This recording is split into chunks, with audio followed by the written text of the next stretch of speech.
Bill Barr did just about everything Donald Trump wanted at DOJ, including undermining the Mueller report.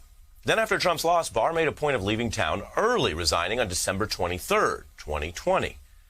And that left this guy holding the bag, Jeffrey Rosen, stepping up to run the DOJ for those final weeks. And we're still learning just how messy and quasi-authoritarian things got behind the scenes.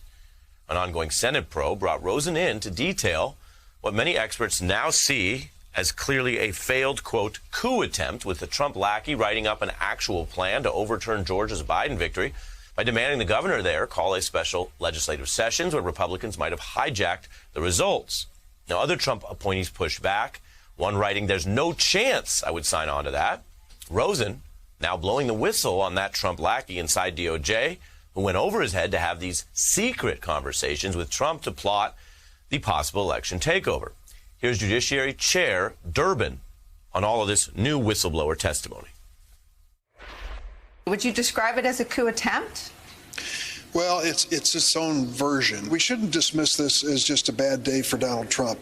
It was a conscious, planned strategy that did not work, thank goodness. Yeah, thank goodness, sure. Rosen also knew Trump was on his way out one way or the other. But we have to deal with this as more than a history of a fluke. What if it were a closer call? What if these people who pushed back instead saw a path to a second term? What if Bill Barr was there brainstorming ways to stay in office? What if everything came down to just one state? These aren't idle questions. We come back to this story and these new developments, even though Donald Trump and Steve Bannon and a lot of these other people don't want this in the news. They don't want it on TV. They are counting on everyone being fatigued and moving on without accountability. We submit to you tonight, this cuts to the heart of America's ability to actually remain a democracy, as we see one party openly embracing attacks on democracy itself.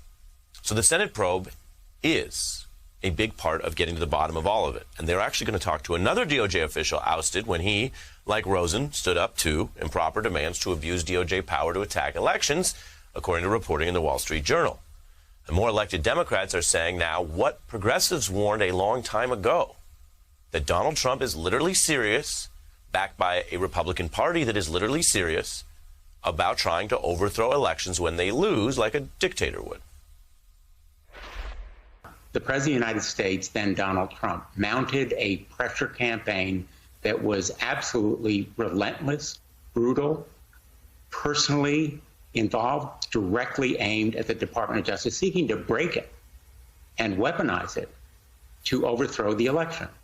Only the Department of Justice refusing to break, standing up to him, was the means to avoid that kind of catastrophe. So that was avoided. But how do you deal with the next such effort?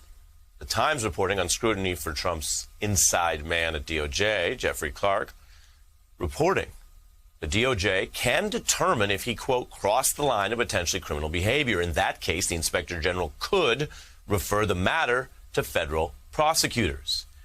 If it was an attempted coup, should anyone go to jail?